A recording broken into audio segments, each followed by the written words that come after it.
আসসালামু আলাইকুম এভরিওয়ান। আজকে দেখাবো প্যান্ট কাটিং ও সেলাই করার নিয়ম। এর জন্য কাপড়টিকে 4 ভাঁজে ভাঁজ করে নিয়েছি।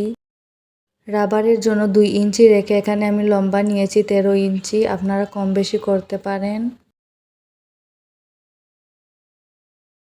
এখন বাচ্চার কোমরের মাপ দিব। এখানে আমি 10 ইঞ্চি নিব। আপনারা কোমরের মাপ অনুযায়ী নিয়ে নেবেন। হাইও আমি 10 ইঞ্চি নিব। এখন স্কেল দিয়ে এই দাগটা মিলিয়ে নিব। এখন এই কোণায় রাউন্ড শেপ দিয়ে দিব। প্যান্টের নিচ এখানে আমি 8.5 ইঞ্চি নিব আর এক্সট্রা 1 ইঞ্চি নিব সেলাইয়ের জন্য। আপনারা মাপ অনুযায়ী নিয়ে নেবেন। এই তো দাগ দেওয়া শেষ। এখন এই দাগ অনুযায়ী কাপড়টি কেটে নিব। তো দেখুন কাপড়টি কাটা হয়ে গিয়েছে। এখন আমি কাপড়টি উল্টো সাইডে রেখে দুটো সাইড সেলাই করে নিব।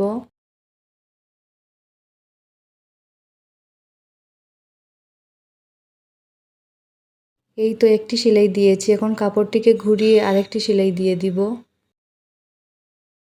প্যান্টের একটি সাইড সেলাই করা হয়ে গিয়েছে। একইভাবে অন্য সাইডও সেলাই করে নিব। দুটো সাইড সেলাই করার পর এখন রাবারের মাপ নিব। কোমর যতটুকু হবে রাবার অর্ধেক নিতে হবে।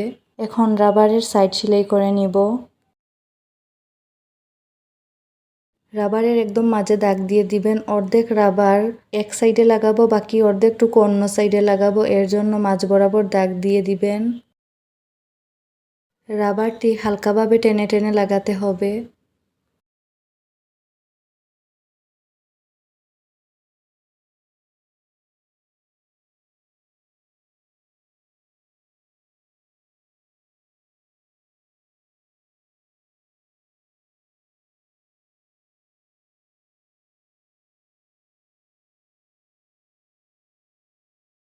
এই তো দেখুন যে দাগটি দিয়ে রেখেছিলাম রাবারে, এই দাগ অনুযায়ী অর্ধেক কাপড়ে লাগিয়ে নিয়েছি। বাকি অর্ধেকটুকু অন্য সাইডে লাগাবো।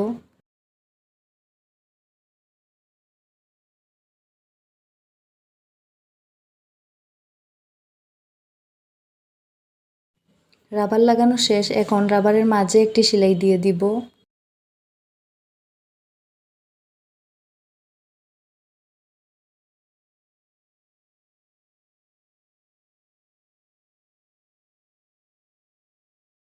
এই তো উপরের সাইড করা হয়ে গিয়েছে। এখন প্যান্টের নিচ ডাবল ভাঁজ দিয়ে সেলাই করে নিব।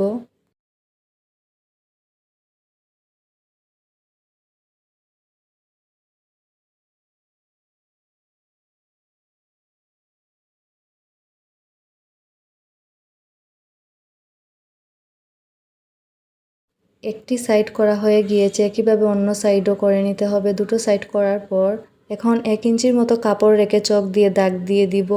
এই দাগ অনুযায়ী কাপড়টি সেলাই করব। ভিডিওটি ভালো লাগলে অবশ্যই লাইক কমেন্ট করবেন। আর নতুন নতুন ভিডিও পেতে অবশ্যই চ্যানেলটি সাবস্ক্রাইব করে পাশে থাকবেন।